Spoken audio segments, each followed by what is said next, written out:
Hi, I'm Amy Baxter, editor of Retail Leader, and welcome to Trend Talk. Every week on Trend Talk, we identify a retail trend and give it a deep dive with an industry insider.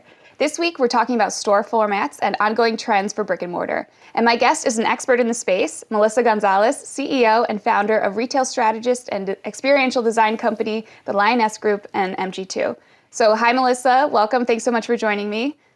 Thank you. Thank you so much for having me, Amy. Could you give me an overview of how the retail landscape has changed over the last year and a half from your perspective? Brick and mortar was in trouble a little bit before the pandemic. So how has the physical store weathered all these changes?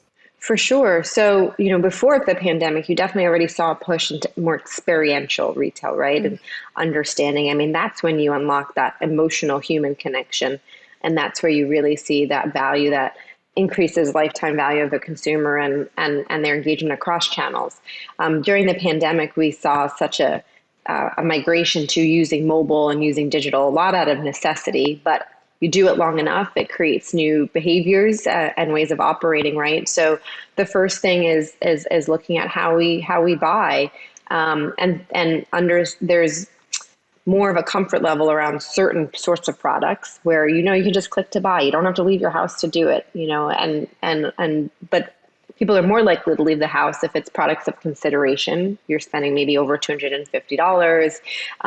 You really want to make sure you're making the right choice. You're probably interacting though across channels. You're probably doing your research before you go into the store. We saw adoption of appointment-based shopping for those products of really high consideration. And then again, the checkout experience, right? That becoming a lot more efficient. And so how do we grasp that? What do we do with that data?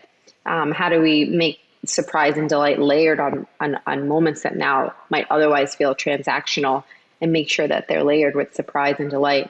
Same thing with flexible fulfillment, right? We've seen huge growth in that, buy online, pick up in store, curbside. And so when you're doing that, it's about efficiencies, and maybe you're not getting people into the store, but that doesn't mean it's not an opportunity to engage with them in a deeper way, in a meaningful way. So it's rethinking all of those things. And also recognizing that while there was some hesitancy around touch because of safety reasons, that's not our only sense. And so when we think from a store design standpoint, how are we evoking the senses in different ways? By sight, by sound, by scent. I was joking yesterday because I was actually leaving grocery shop and I was at the airport and Cinnabon was calling me, and it was like, that's the question. Like, what's your Cinnabon moment? I'm a pretty healthy eater. One bun's 880 calories, but I had to have it, it smelled so good and seducing. And so those are the layers that we're talking about a lot more now. We have to motivate people and have a purpose to get them outside the house or out of their phone and engage in a physical environment. So it's really taking the time to have the conversation and doing the exercise of what is the point of my store? What is the point of this location within a consumer's journey with us? Not as its own siloed channel, but within the holistic journey.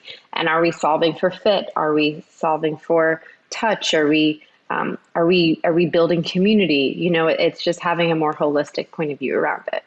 Yeah.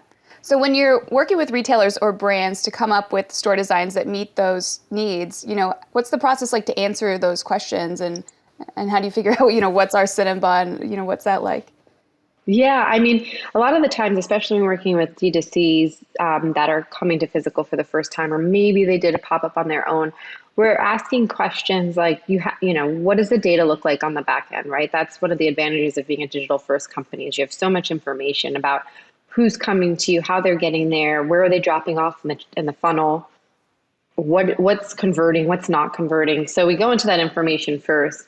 And that's when we ask the questions like, what is the purpose of this location? What is it going to do to be additive, right? To unlock additional value, capture mind share. Do we need to go deep into educational and experiential moments? Do we need to solve questions like fit? There's plenty of footwear brands where that's what the store experience was all about, fit, because that is the hurdle online, right?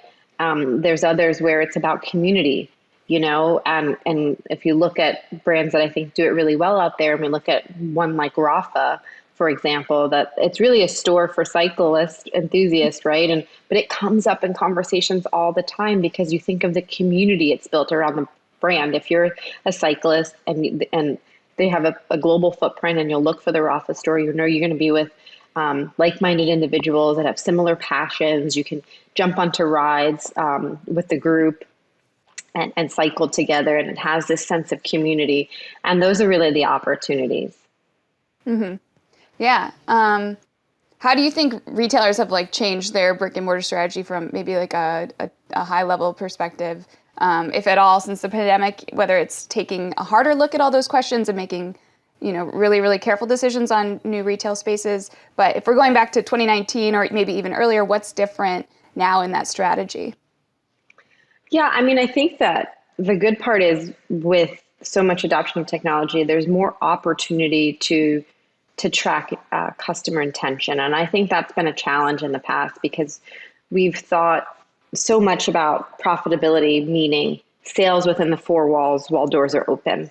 And I think there's a lot more of an open mindset around understanding the halo effect and the impact of physical retail on overall customer lifetime value, right? And how we're seeing consistent proof points that a customer who interacts with you across multiple channels, more of a hybrid shopper, usually is spending more, they're returning products less, they're buying SKUs of a higher price point.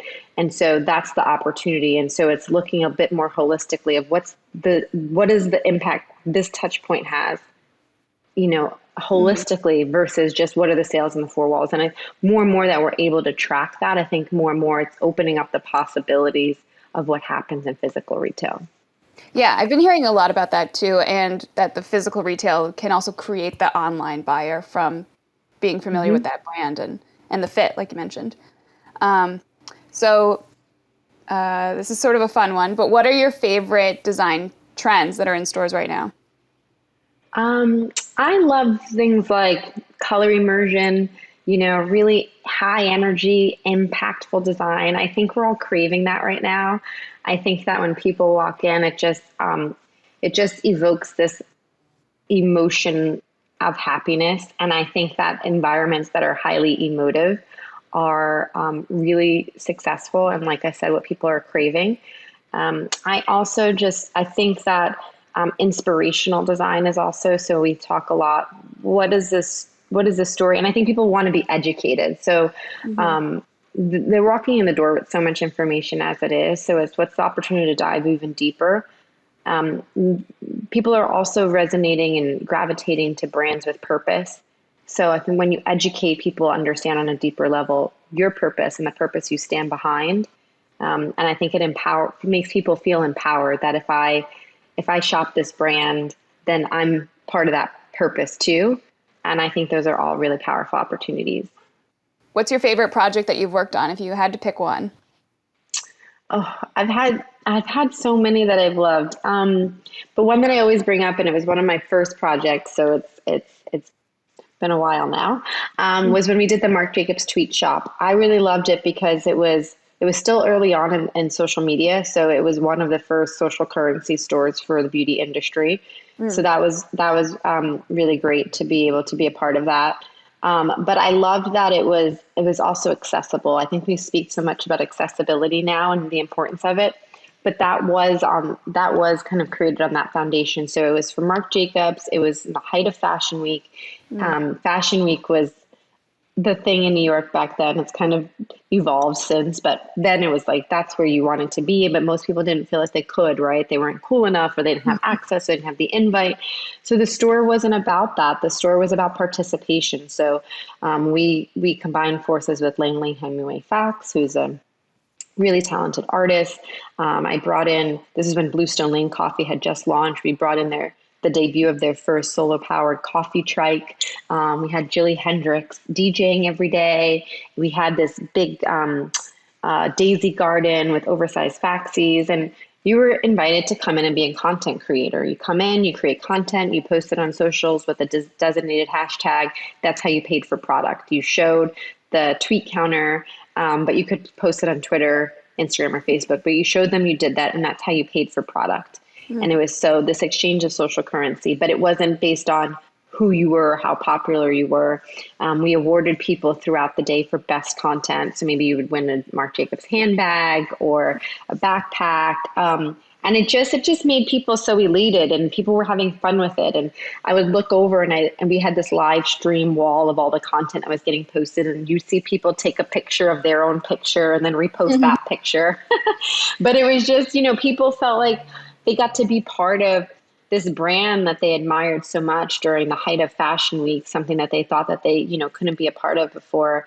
And it was highly successful, and it created huge buzz for the brand. And although we didn't sell any products for dollars during the 4-day duration, the brand did see a lift in product sales of the Daisy fragrance over the next couple of quarters because of all that user generated content that was created.